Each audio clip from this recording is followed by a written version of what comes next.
Bien, bonjour à tous et bienvenue pour cette présentation du pavillon des femmes à l'exposition universelle de Dubaï. Inspiration, innovation et découverte que nous allons partager ensemble sous l'égide de la Maison des États-Unis à Nantes, avec laquelle nous avons préparé un certain nombre de conférences pour voyager entre les États-Unis et le reste du monde.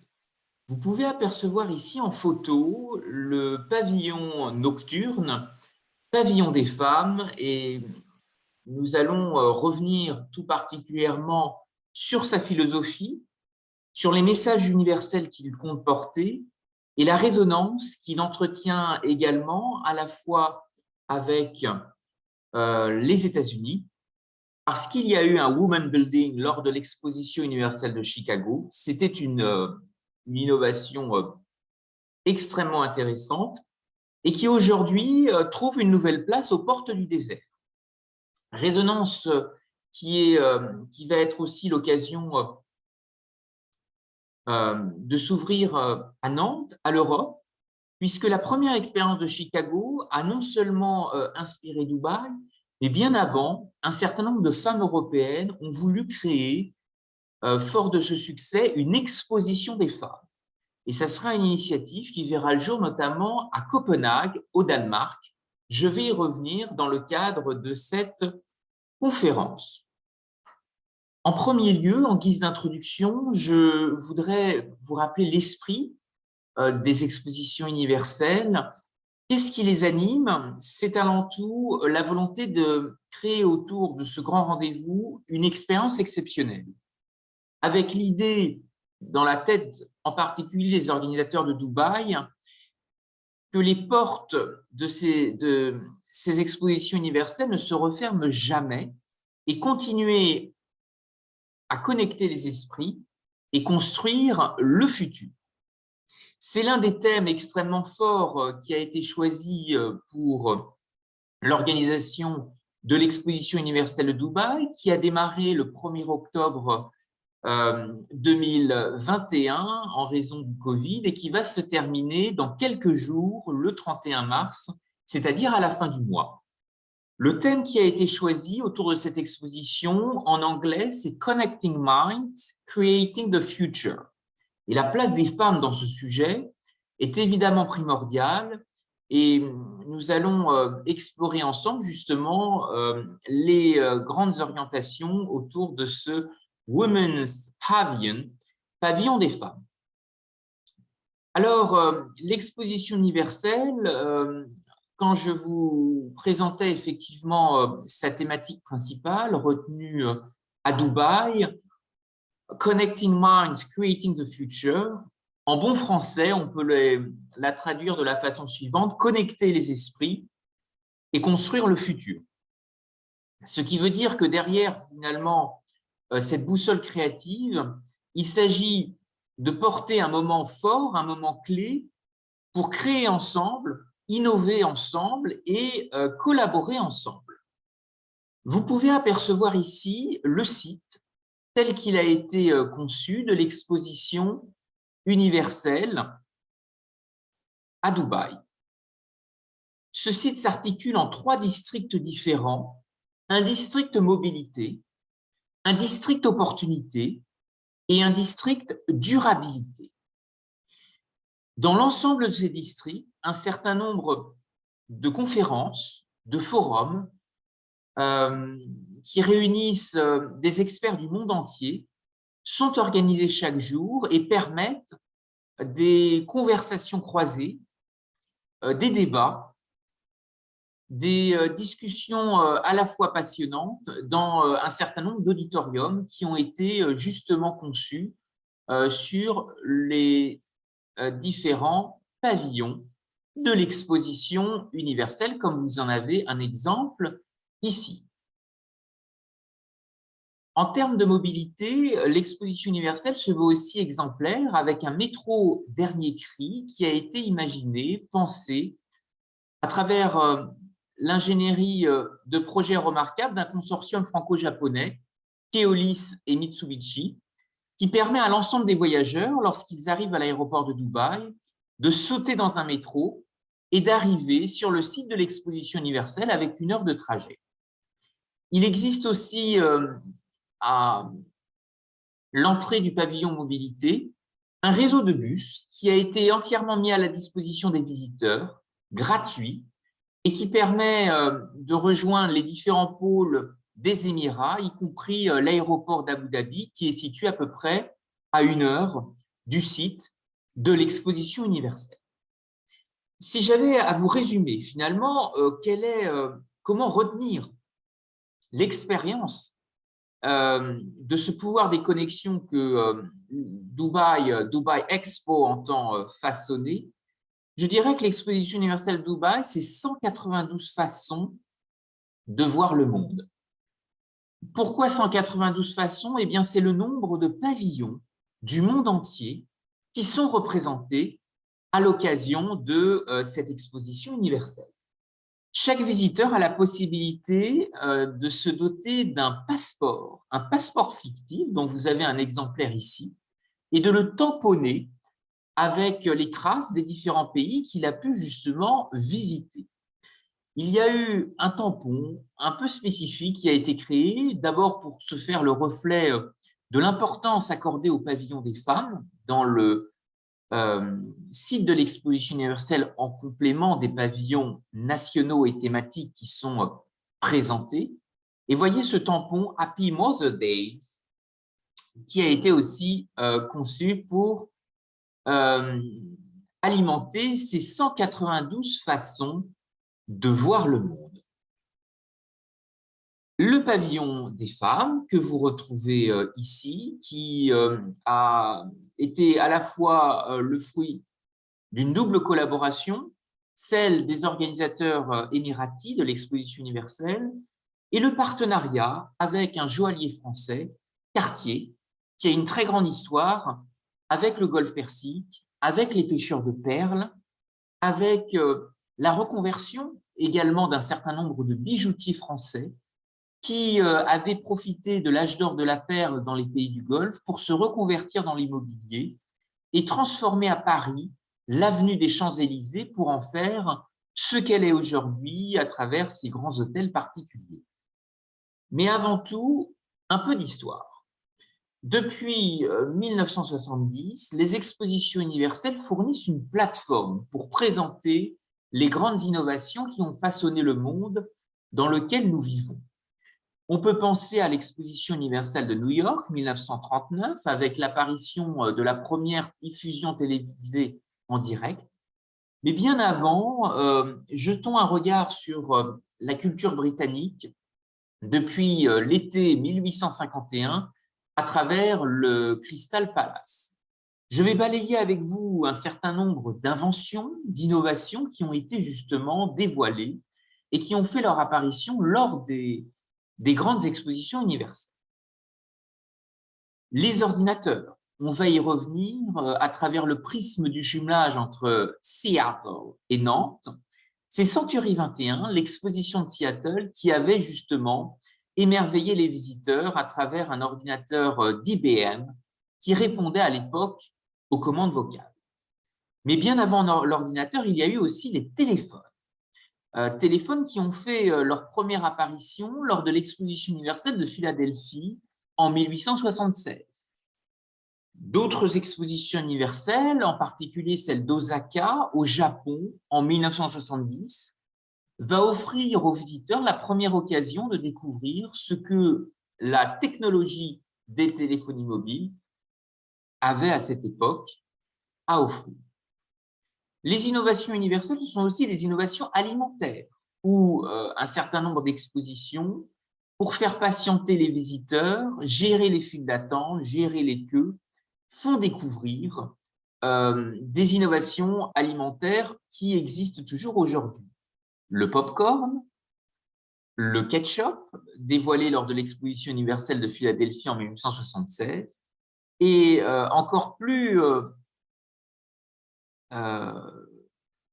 en arrière, des cônes de crème glacée qui avaient été bien utiles pour gérer les files d'attente lors de l'exposition universelle de Saint-Louis en 1904 dans le Missouri. L'un des témoignages essentiels des expositions universelles, c'est l'architecture. Avec des traces exceptionnelles, on pense bien entendu à la Tour Eiffel à Paris.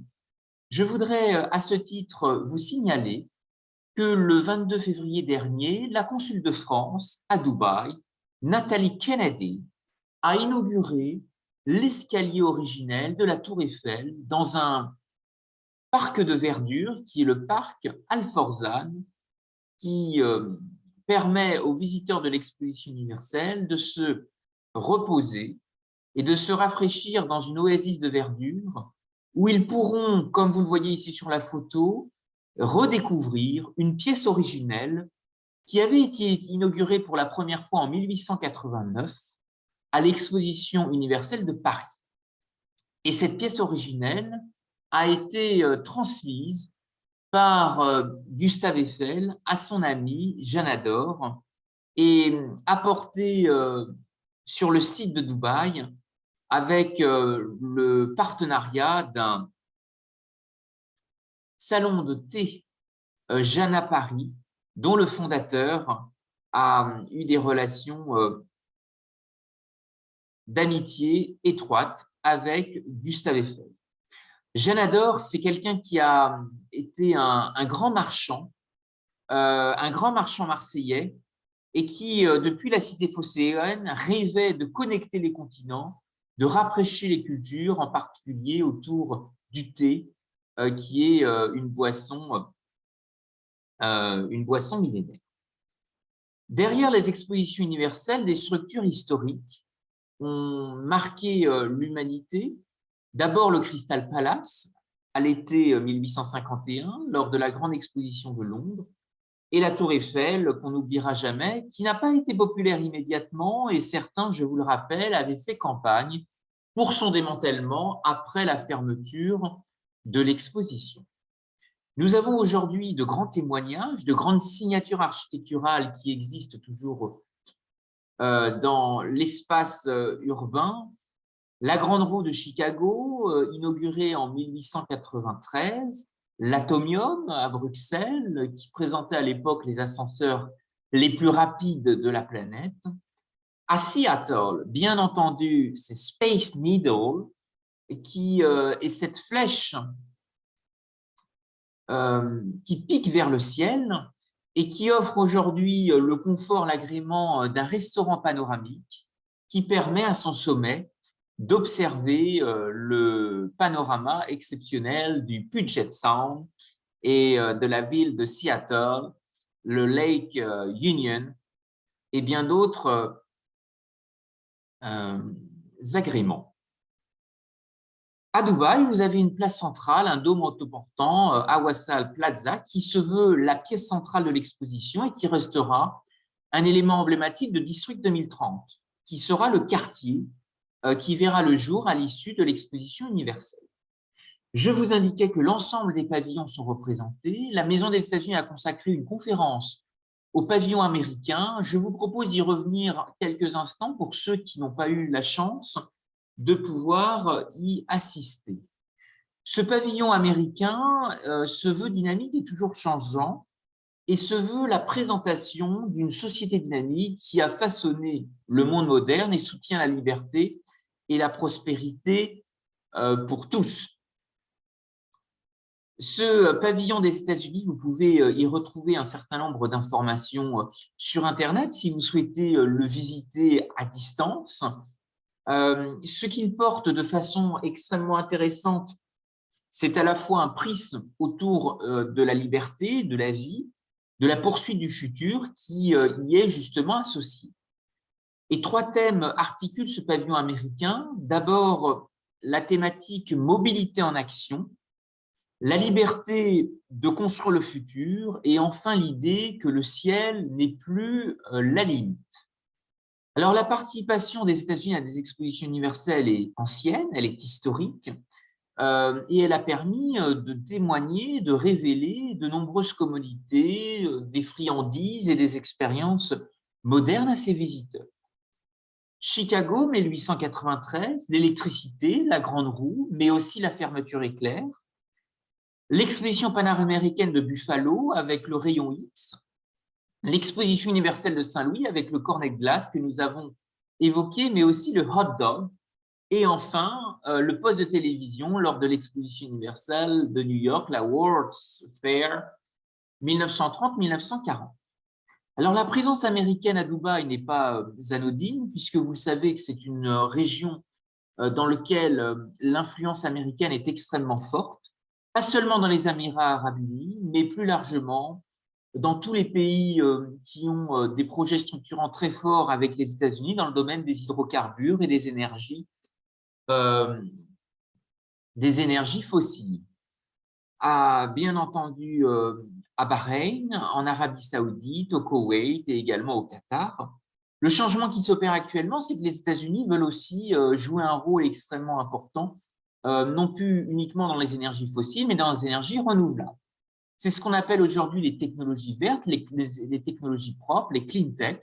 Et il existe aujourd'hui de grands projets structurants, Masdar à Abu Dhabi, dans lequel vous pouvez trouver des collaborations américaines et européennes très intéressantes qui associent également des boîtes françaises et aussi allemandes.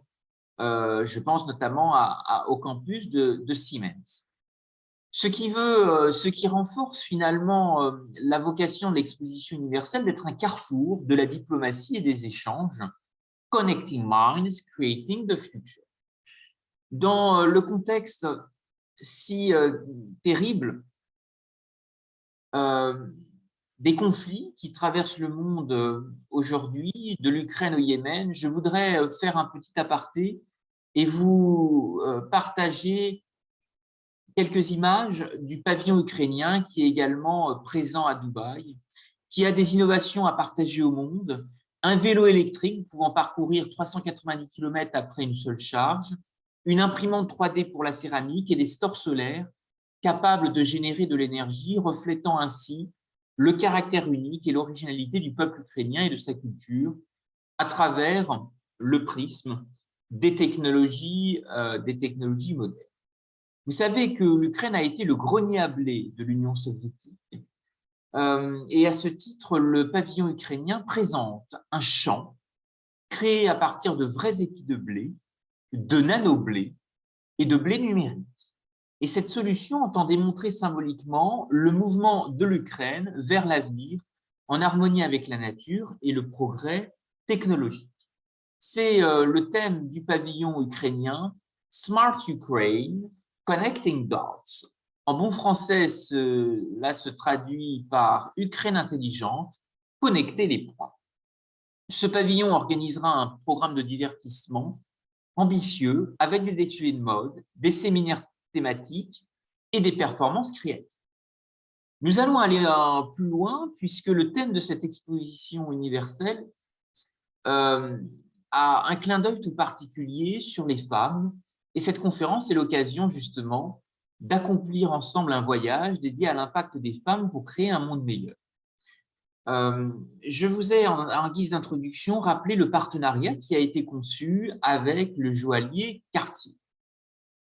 L'idée, en tous les cas, l'ambition du pavillon des femmes qui a été imaginé avec Cartier est d'inviter les visiteurs à célébrer et à reconnaître le rôle central joué par les femmes à travers l'histoire, en présentant des contributions, mais aussi des défis auxquels les femmes du monde entier sont encore confrontées.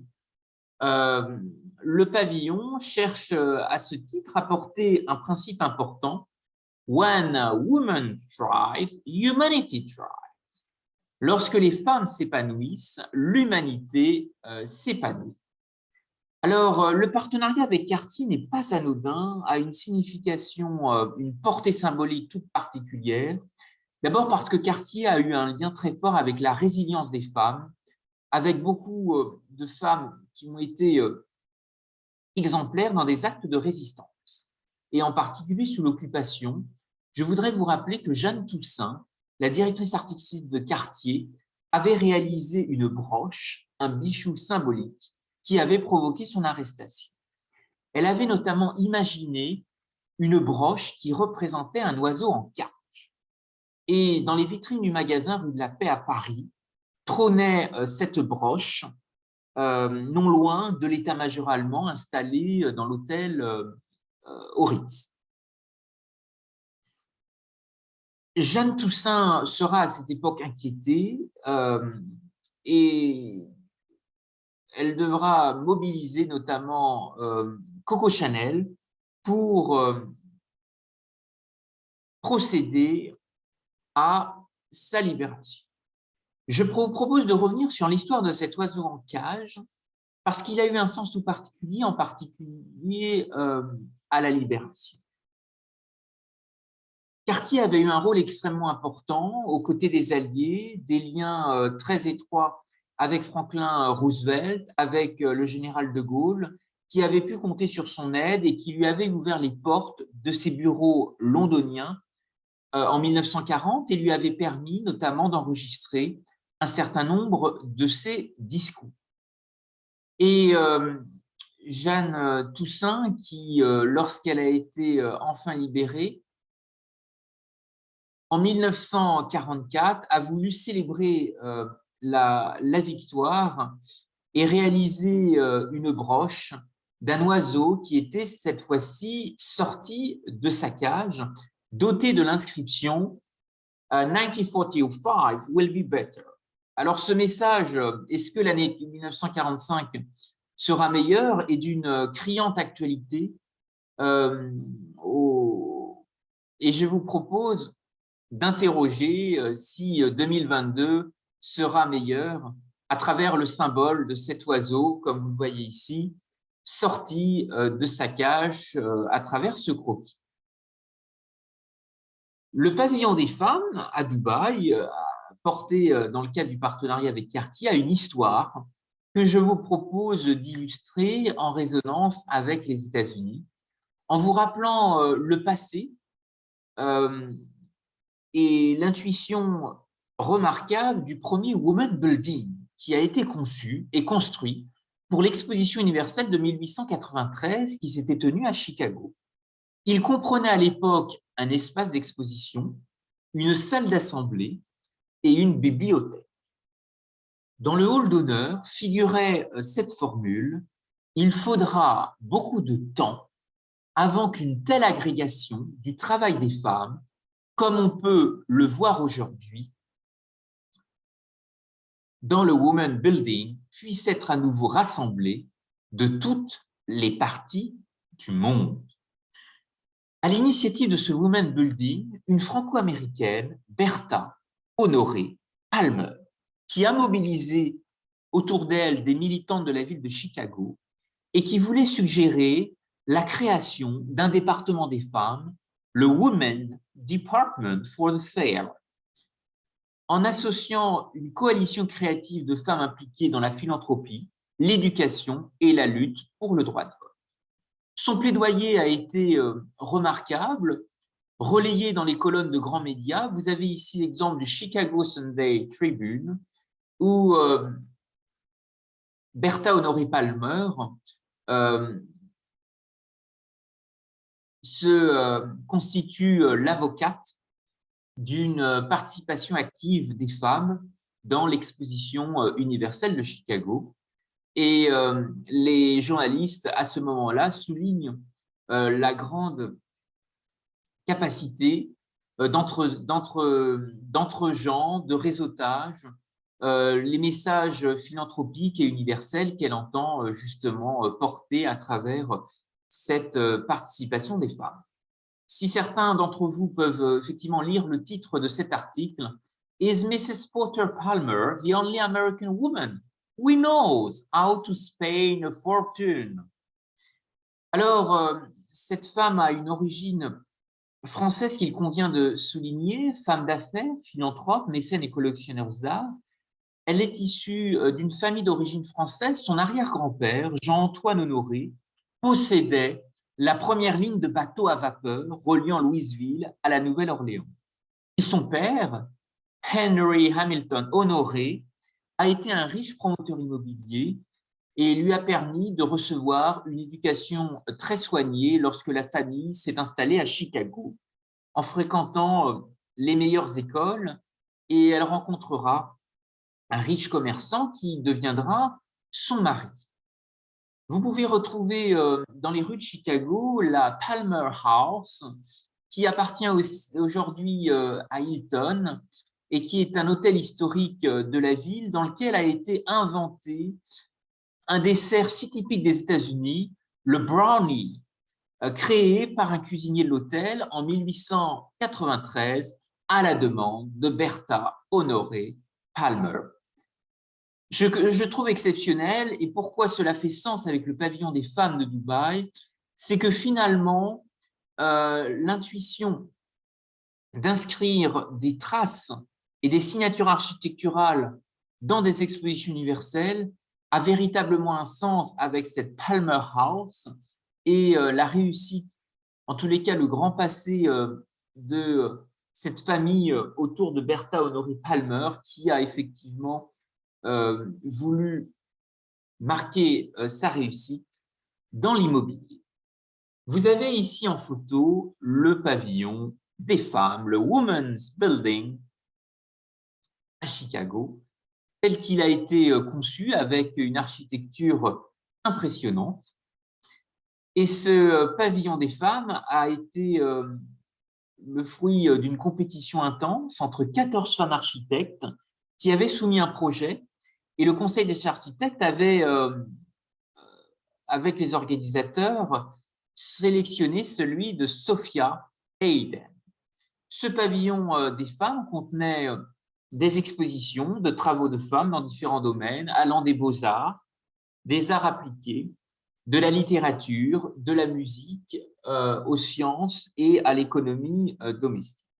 Il y avait une annexe qui était un Children Buildings, un pavillon également des enfants. Voyez ce décor qui est extrêmement lacustre et qui laisse effectivement une trace mémorielle extrêmement intéressante.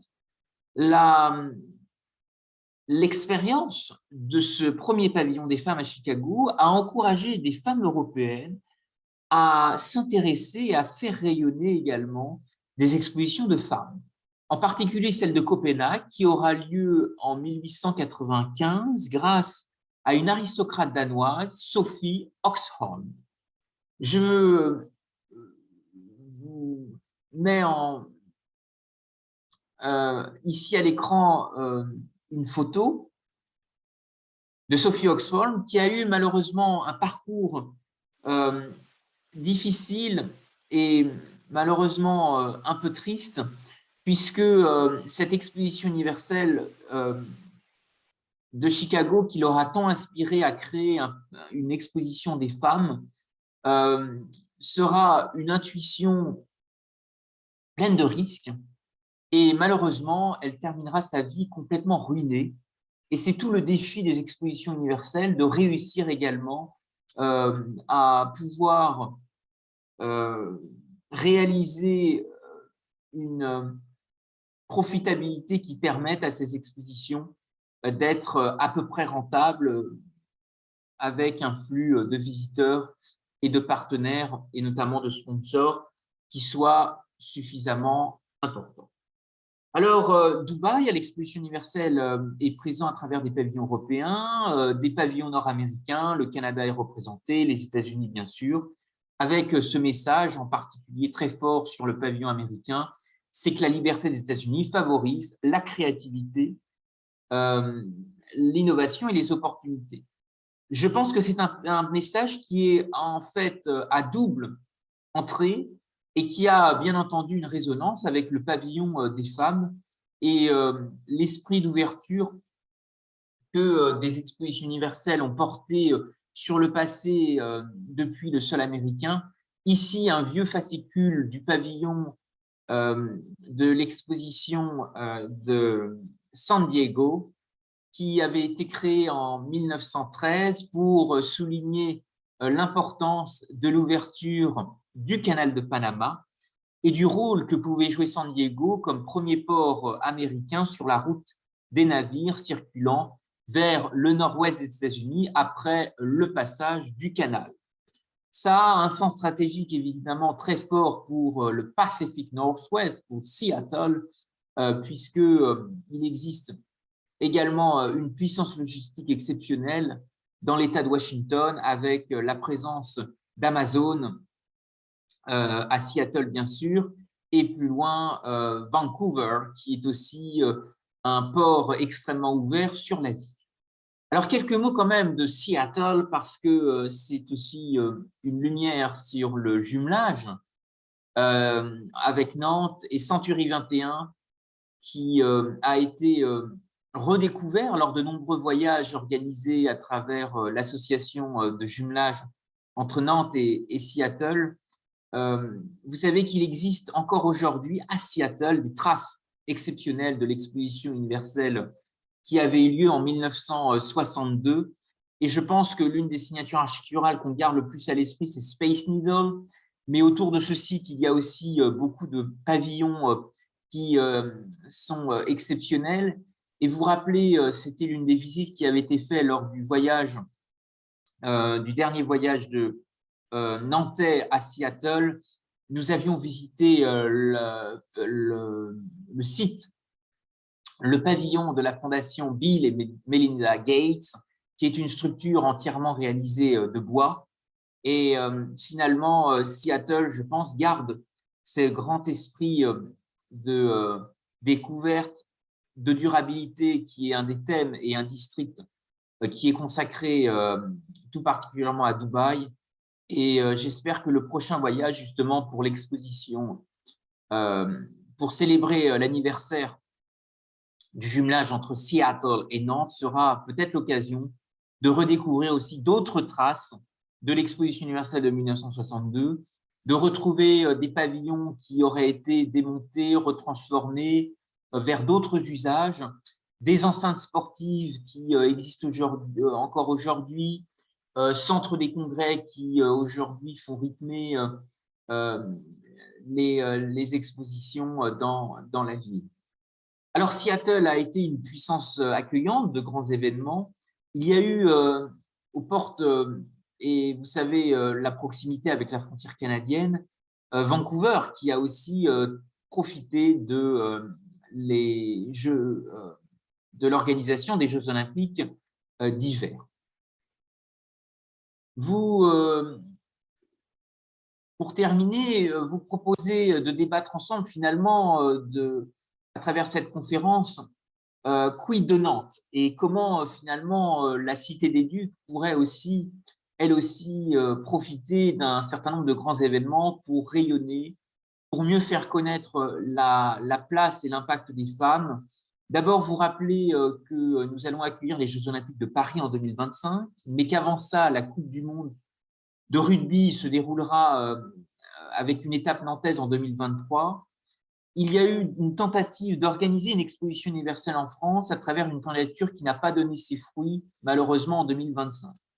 Mais regardons ensemble comment l'avenir peut continuer à nous pousser à être innovants et créatifs.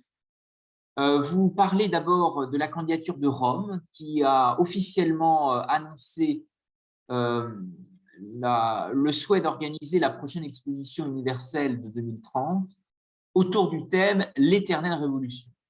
Et bien entendu que la ville éternelle aura une place à accorder aux femmes dans les grandes mutations du siècle à venir.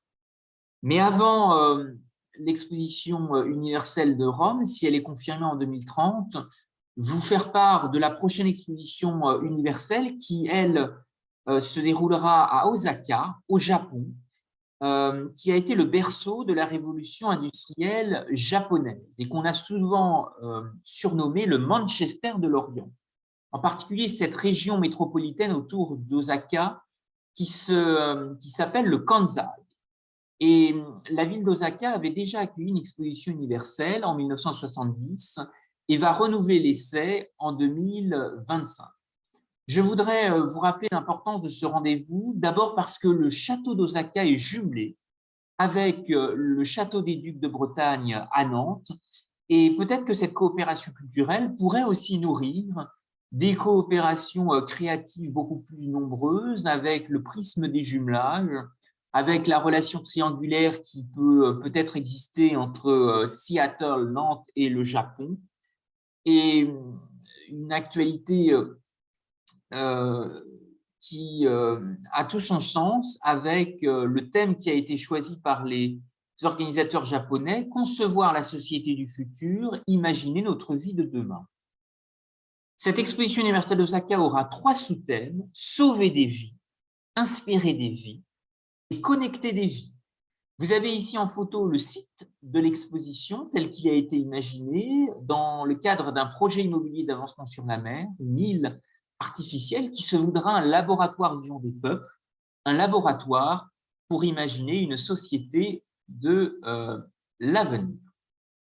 Je vous remercie à tous pour votre attention dans le cadre de cette présentation. Je vous propose maintenant de passer aux échanges, à vos réactions et vos envies peut-être de voyager sur la thématique des femmes dans le cadre des expositions universelles. Vous avez ici mon adresse courriel si vous souhaitez recevoir les planches, la présentation de cette conférence et vous dire à quel point j'ai été moi-même impressionné dans le cadre de ce voyage d'études à Dubaï de pouvoir regarder et d'observer combien il est possible encore aujourd'hui d'innover, de créer et de construire ensemble. Merci à tous pour votre attention et peut-être un mot des participants. Vous avez la bulle de discussion. Vous pouvez aussi utiliser le micro librement si vous souhaitez faire part de remarques. Merci à tous pour votre attention.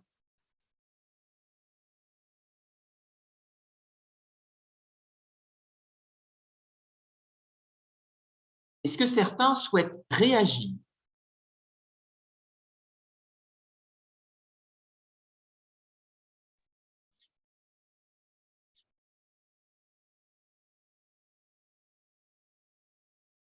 Bien, s'il n'y a pas de réaction, j'espère que cette conférence vous a plu, qu'elle a été en tous les cas un moment pour vous de réfléchir à des projets, peut-être une envie de participer à de prochaines expositions universelles. Je voudrais souligner en tous les cas le travail de veille qui mériterait d'être réalisé autour de la prochaine exposition universelle d'Osaka en 2025 au Japon et rappeler l'importance de ce partenariat qui existe entre le château d'Osaka et le château des Ducs de Bretagne à Nantes. Je vous propose de clôturer cette conférence s'il n'y a pas d'autres questions. Si vous souhaitez réagir, n'hésitez pas avec le micro ou les bulles de discussion qui ont été, vous pouvez à tout moment utiliser.